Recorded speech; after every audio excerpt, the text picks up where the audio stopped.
आज मैं आपसे एक सवाल पूछना चाहती हूँ जिससे हम सब लोगों का जीवन जुड़ा है।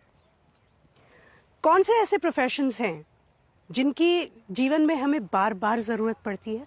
Doctor, teaching, social service. मैं फिर से पूछती हूँ, जरा सोच के बताइए, कौन सा ऐसा प्रोफेशन है जिससे विश्व के हर व्यक्ति का जीवन जुड़ा हुआ है? Politics, media, oxygen. चलिए मैं दूसरी तरह से पूछती हूँ, वो कौन सा ऐसा प्रोफेशन है जिसके बिना आप एक दिन भी नहीं जी सकते? हाउसवाइफ की सर्विसेज के बिना हम नहीं जी सकते। फिल्म इंडस्ट्रीज है, उसके बगैर तो आज की जीना मुश्किल है। WhatsApp, Twitter, Facebook. अब मैं क्या कहूँ, हाथ कंगन को आरसी क्या। इस पृथ्वी पर एक ही ऐसी चीज है जिससे हर व्यक्ति, हर जीवन जुड़ा है, और वो है कृषि।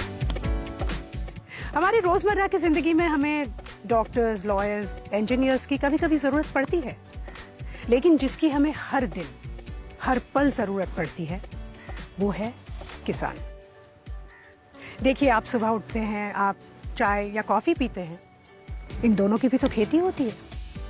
साथ ही आप बिस्किट खाते हैं, मतलब दूध, शक्कर, मैदा, फिर से खेती। आप सुबह बिस्तर से उठते हैं तो आपका जो बिस्तर है कॉयर का है, खेती, और आपकी जो चादर है वो कॉटन की है शायद, भाई कॉटन की भी तो खेती होती है। और आपके सिरहाने रखा वो टेबल लैंप, उसका लैंप शेड जूट का है ना। नहाते हुए आप जो भी साबुन इस्तेमाल करते हैं, नीम, एलोवेरा, फ्लोरल, या जो भी टूथपेस्ट या शैम्पू, इस सब का रॉ मटेरियल कृषि से ही तो आता है। और ट्रैवल करते हुए आपने बड़े बड़े वेयर हाउसेस देखे होंगे, या तो डैम्स, कनाल्स, और ये बड़ी बड़ी फैक्ट्रीज, इन सब में इस्तेमाल होने वाला रॉ मटेरियल एग्रीकल्चर से ही आता है। और रात को दूर आसमान में वो चमकता हुआ तारा जब आप देखते हैं, वो दरअसल तारा नहीं बल्कि एक सैटेलाइट है, और वो भी इस एग्रीकल्चर के नेटवर्क का एक हिस्सा है।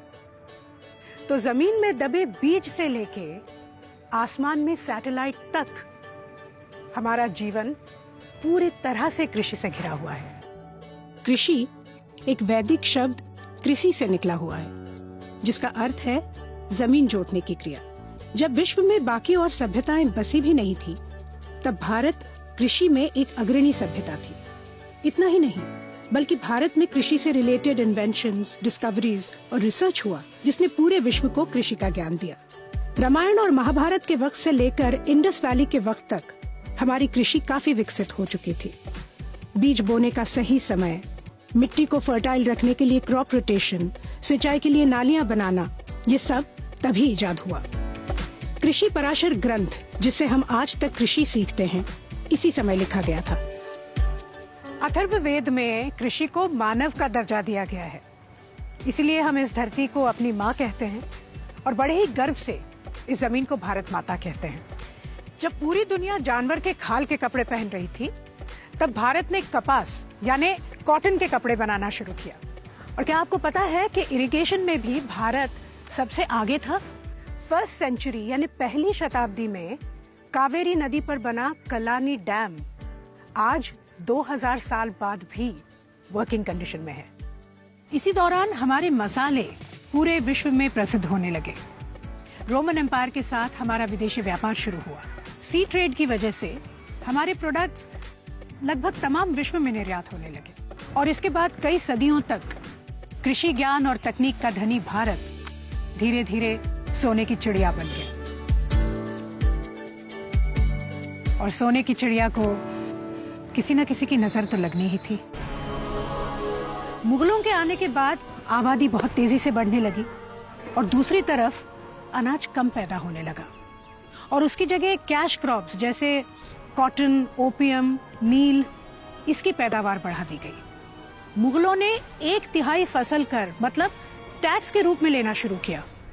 एक तरफ फसल कम हो रही थी, और दूसरी तरफ किसानों की हालत खराब हो रही थी। भारतीय कृषि पर लगा ये ग्रहण और गहरा हुआ अंग्रेजों के राज में, जब 1793 में गवर्नर जनरल लॉर्ड कॉर्नवालिस ने जमींदारी को अधिकृत कर दिया। सारा पैसा रईसों के पास चला गया, और भारत को सोने की चिड़िया बनाने वाला किसान आखिरी पायदान पर आकर सबसे कमजोर हो गया। अंग्रेजों ने नील की खेती यानी इंडिगो फार्मिंग पर जोर दिया। इसके कारण अनाज कम उगने लगा, जमीन बंजर होने लगी। भूखमरी और किसानों में अभाव, ये हमारे देश में कृषि का स्वरूप हो गया।